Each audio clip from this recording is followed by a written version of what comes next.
Welcome to Politically Speaking. I'm Elizabeth Benyon, Chancellor's Professor of Political Science and Director of Community Engagement and the American Democracy Project at Indiana University, South Bend.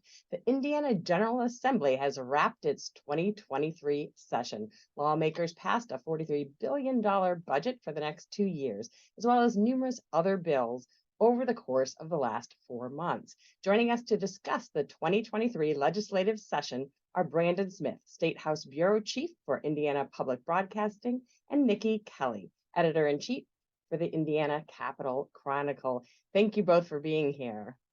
Happy to do it. Thanks for having us. I want to just start by asking you your impression of the final hours of the legislative session. What were they like, Nikki?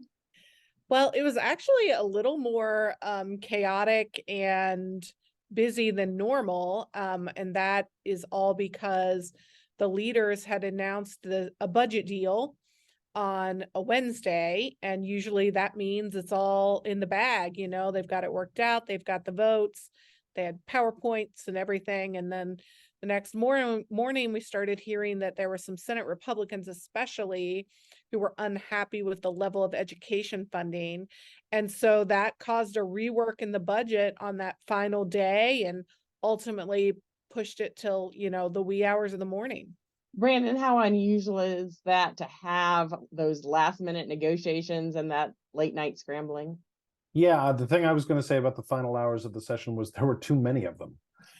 We finished it with the Senate finished at 2:47 a.m. It's extremely unusual to have these kind of last minute negotiations on the budget. It's not unusual to see scrambling or reworking of legislation or trying to finalize these deals on other pieces of legislation. We've seen that over the years many times. In fact, in 2018, those negotiations took too long and they ended up having to finish the session without getting some of their work done. But on the budget, like Nikki pointed out, normally the day before they end the session, they come out with the final version. The House has a rule that the budget is supposed to be made public 24 hours before they pass it. They had to ultimately waive that rule to accommodate that last minute influx of education dollars. But it's extremely unusual because, especially when you have supermajority Republicans in both chambers, they're haggling over things. Certainly, there's plenty of that. But they generally have come to that agreement with plenty of time to spare. And so this was definitely a weirder last day of session than we've seen in a little while. Was there an actual danger that enough people would dissent to, they have to pass the budget, don't they? Yeah, I don't think there was ever any danger of that. What I heard was there were at least 9 Senate Republicans who had significant enough problems with the education funding in the budget that they would vote no if that version came to the floor. That's still not enough, even if every Democrat joined them to vote down the budget. So there was never any real danger of not passing the budget. But certainly, if Republicans in a supermajority in both chambers and the governor's office had put forward a budget on the floor and 9 of their colleagues voted against it, in the Republican Party, that wouldn't have looked good. It wouldn't have shown a particularly bright spotlight on what those Senate Republicans had a problem with, which was the level of specifically public education funding in the budget. So no danger of not passing, but certainly a public perception problem. Nikki, what needed to happen to bring those folks on board? Well, ultimately, the way it worked out is, basically when they come out and they say, here's our budget thing, and they say, oh, we're going to increase public K-12 schools by, 3% or whatever. Those are statewide averages. And then they do this thing where they run all the school districts through this complicated formula, and other things impact the funding that goes to a district, such as their enrollment, the number of honors kids, the number of ESL kids. And so what happened when they ran that formula is a number of Republicans were shocked that their local districts were receiving, maybe not even 2% increase at a time when inflation is high. And so the only answer to that is to shove a bunch more money into the formula. And that's what they did. They found an additional $312 million to put into the formula on the last day. That money came from what Senate Republicans had hoped to be an additional $1 billion pay down on the pension obligations. So it ended up being a $700 million pay down. They basically, were like, well, if we want more money, we have to find it. And so that's where they found the money to put into the school funding formula. So Brandon, would you say that was the biggest surprise or unexpected development during those final days of session? I would say certainly the last day of session, we just didn't see that coming because it's so rare for the budget to be held up like that.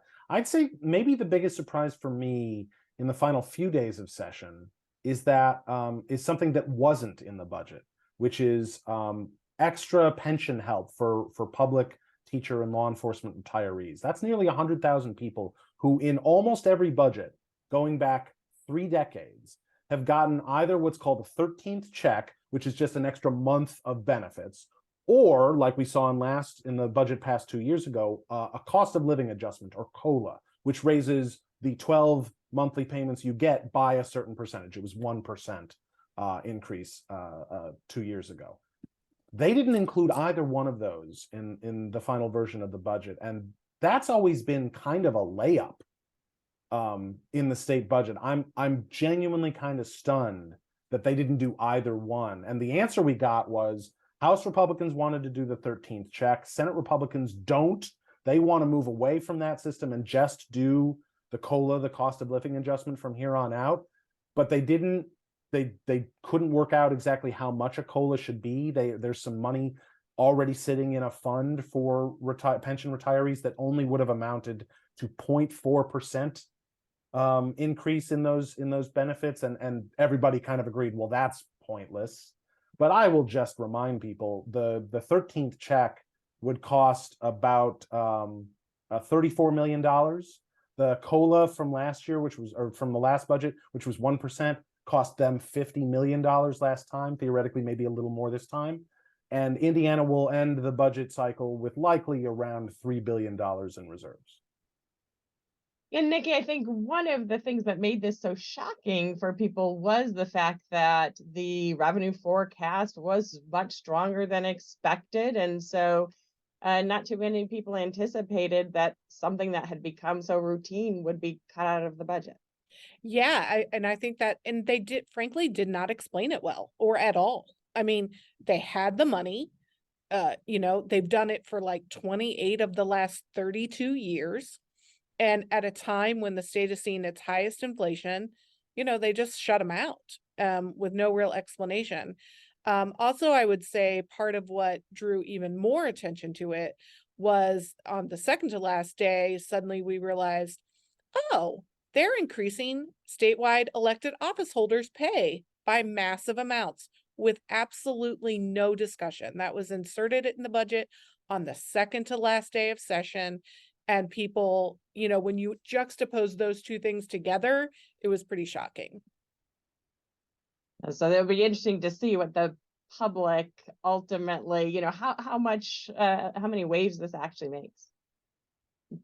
Probably not much, unfortunately, but I definitely think they are getting a few negative stories out of the budget when they had hoped that there would be more positive outcomes. I will say, though, that retirees make up a core constituency for lawmakers, Republican lawmakers especially, because those are folks who vote in the largest numbers percentage-wise, typically, are older Hoosiers. So, Republican Representative Bob Cherry, who's long been an advocate for the 13th check and was really quite angry that it wasn't included. He said, the phones are going to be ringing off the hook, and he's putting all the blame on the Senate and Senate Republicans.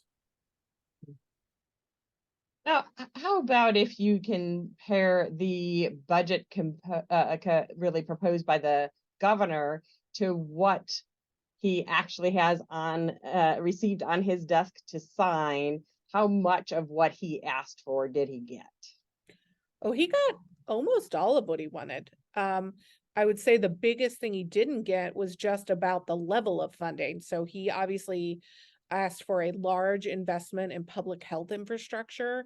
And, they only gave him, I guess, about $225 million over the 2 years. The original recommendation was about $240 million a year. He didn't even ask fully for that. So I mean, they gave him the program and they gave him a big amount of money, just not quite the full amount he wanted. Although I've heard some supporters even point out, I mean, as counties are going to have to opt into this, it is going to take a while to ramp that up. So he could definitely come back. Well, not him personally, because he's term limited, but they could definitely come back and supplement that more after they see how it works in the first year or two. Brendan, Nikki mentioned that the governor got most of what he asked for, although perhaps not to the level of funding he requested. As we think about that 2023 next level agenda and that huge checklist of priorities in economic development, public health, good government, education, workforce, community development, going down that checklist, we see almost everything checked off that at least some policy was in place or some program was funded at some level based on his request. Is that fair to say that he got some of everything, but not everything he wanted? Yeah, I mean, there's no way to talk about this other than as a wildly successful budget for Eric Holcomb. A lot of his priorities were shared by every caucus at the State House, Republican and Democrat alike. So it's not like he was going out on a limb and asking for them for something that they didn't want to give him already. So that helps, certainly. But I mean, I think the thing that stands out to me more than anything else is yeah, he got some of what he wanted on public health funding and some of what he wanted on land conservation and trails, but he got everything he wanted and maybe even arguably a little bit more when it comes to economic development, and specifically like nearly or around $1 billion for the Indiana Economic Development Corporation to do this economic development work, whether that's hundreds of millions for a deal closing fund, more than $100 million for a site selection fund, $500 million for another round of the READY grants, which we saw a couple of years ago and have been very popular around the state between local governments and the private sector. And even some Republicans, quite honestly, as they were giving the IEDC all this money, were like, hey, that's great, and we get what the need is, but the IEDC is a quasi-public agency. So it operates without some of the transparency required by law that many other public agencies have to abide by. And so there's a sense, even among a few Republicans at least, that, boy, that's a lot of money with maybe not as much oversight as we might like. So it'll be interesting to watch over the next 2 years as a lot of that money is spent, where it's going to go, how much we'll know what they're spending it on, and whether Republicans 2 years from now will be quite as eager to give them quite as much money another go round. And I just wanted to follow really quickly on one other thing. Brandon's right. A lot of these are shared priorities. I do want to note one that I think the governor had to fight for a little more than he thought, which was to eliminate textbook fees for students. Indiana has not the only state, but only a handful of states charge textbook fees to students or parents for public education. And so he came out and said, this is basically a tax on Hoosiers and we need to get rid of it. And the House agreed, sort of. They basically just put the cost back on the schools and said, well, we're giving you an increase in funding. So in the end, he got a direct line item that covers those full costs for students and parents. And so they will no longer have to pay that approximately $160 million a year in textbook fees.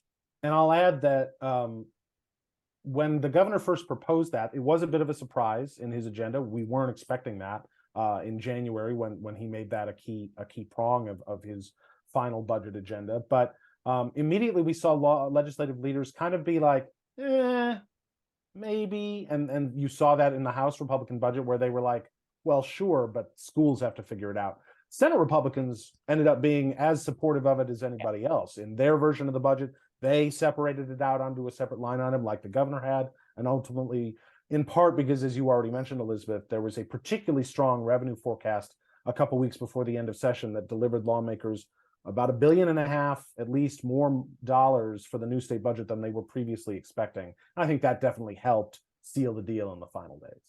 Easier to find or justify to those who were concerned that $160 million.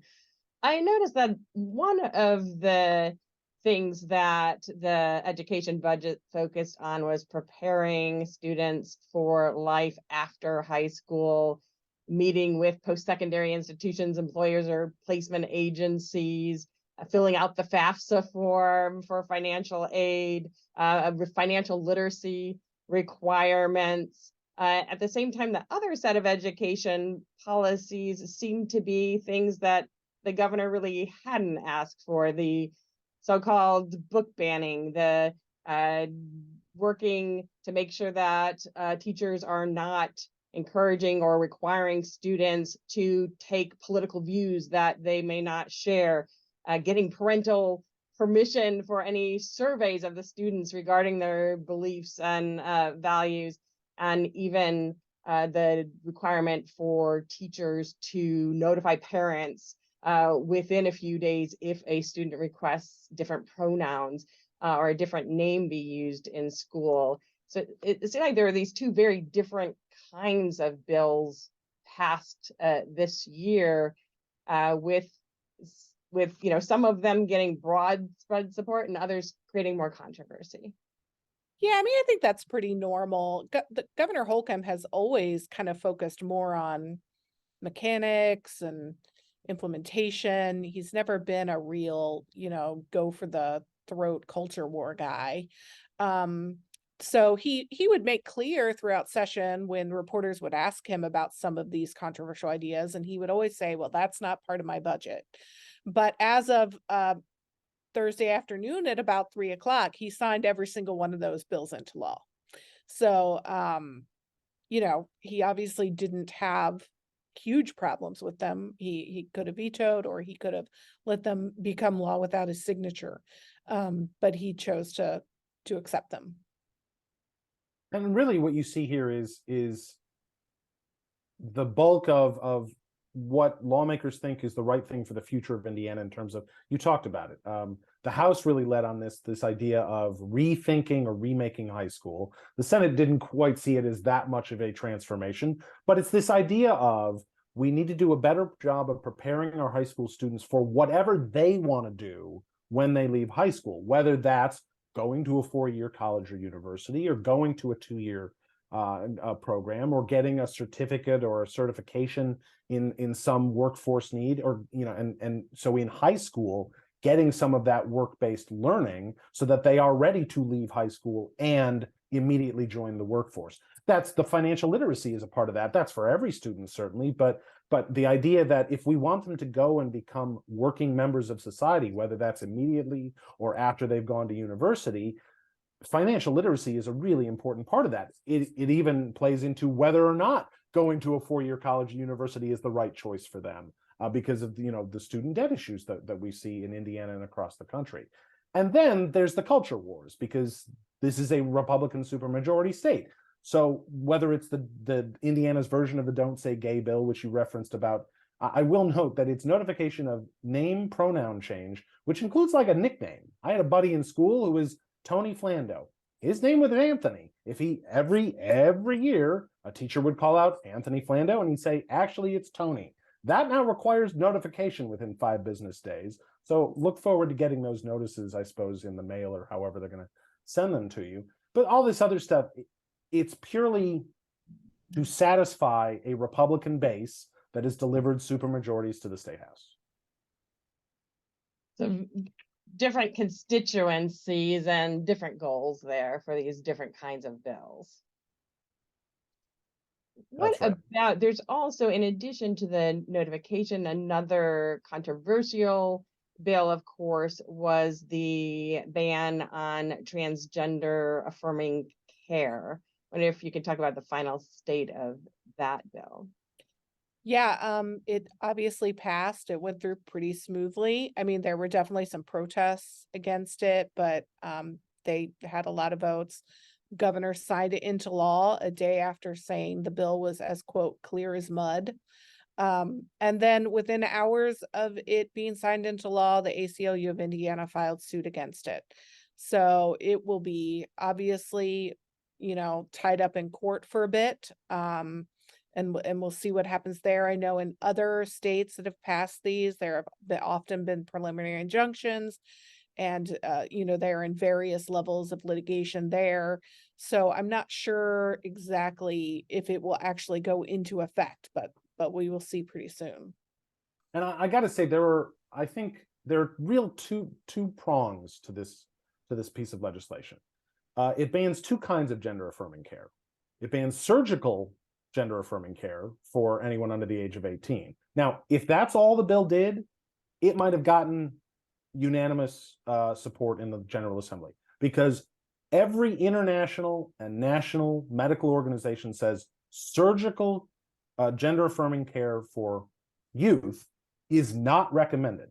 And it's also not happening in Indiana, despite what some conspiracy theorists claim based on what, their aunt's sister read on Facebook. In the hours of testimony, there were no cases uncovered in Indiana, were there? Yeah, they don't exist. They just do not exist. Nobody is doing them. But that's not the only thing the bill did. The bill also banned medicinal care for transgender youth. And in particular, I think what the lawsuit is getting at, and why as we've seen in other states, it has some possibility of success in striking the law down, is because there are lots of different types of gender affirming care. For example, you could get a breast augmentation. If you are a 16-year-old girl in Indiana, if this law were to take effect, you could get a breast augmentation. If you are transgender, you cannot. And that's really at the crux of the lawsuit. It didn't ban gender affirming care. It only banned gender affirming care for transgender youth, because that's the population that Republicans nationally have decided they're able to target as a way to, again, drive up support among their base. Yeah, I mean, they didn't say, puberty blockers are bad. You can still get a puberty blocker if you have a medical reason, as long as the medical reason is not your transgender. And as Brandon said, it doesn't ban plastic surgery for, youth with their parental permission, obviously, as is required. But so focusing a ban on why someone is getting a treatment, I think, is definitely the key behind that lawsuit, instead of, the treatment itself. Either the treatment itself is dangerous and inappropriate, or it's not. And I think that's what that lawsuit's going to come down to. What about this idea of parents' rights? We're hearing a lot about parents' rights from legislators when it came to things like proposed parental oversight of curriculum, parental oversight of books in the library. But here we seem to have a little bit of a different case where it is not up to parents to decide how to treat children in these cases, but there's an insistence that the state should step in. Parental rights is a convenient talking point, like so many others at the State House, for whenever you want to use it, and then ignored when you don't. So in the case of the two bills we just talked about, parental notification, if your child wants to change their name, is very important for parental rights to know what's going on at their child's school, with their child at their school. But we're going to completely ignore what parents want for their kids when it comes to transgender youth. On the other hand, there was a bill about providing handgun training for teachers. I think a worthwhile piece of legislation. If we're going to have guns in schools, we would like the people carrying them to be trained to use them. I think that's terrific, and providing funding for that effort. But there was a provision proposed to that bill by Democrats to say, hey, if the teacher decides to carry a gun in school, which is currently legal in Indiana with the support of, I believe, the local school board has to approve that, but that's currently legal. If the teacher decides to carry in the classroom, let's just notify the parents that, hey, there's going to be a gun in class. No, Republicans said no to that. So again, parental rights is just a convenient talking point for when you want to support something and ignored when you don't. As in the final minute that we have, is there anything that didn't pass that you're surprised about and that you think will come up next session? I do think there was a lot of push this year and the year before about moving school board races to be partisan. It ultimately did not make it through, but I I don't see supporters backing down on that one, and I think it's only a matter of time before we see some votes on that one. So that is the one that immediately comes to mind for me. And would this Yeah. allow communities to decide partisan or Well, nonpartisan? I mean, there have been different versions of the bill. Some of them just would have made them partisan statewide. There was a version of the bill this year that would have basically held referendums in each community about whether it should be partisan or not. So, it just depends which version makes it through, but I feel like that conversation is not over. And another example of a convenient talking point that's ignored when it's convenient, which is we're not a referendum state on things like abortion or marijuana possession, but we would be on the partisan school boards issue. Yeah, interesting indeed, and to be continued, because that's all the time we have for this episode of Politically Speaking. I want to thank reporters Brandon Smith of Indiana Public Broadcasting and Nikki Kelly of the Indiana Capitol Chronicle for sharing their insights with us today. I'm Elizabeth Bennion, reminding you that it takes all of us to make democracy work. We'll see you next time.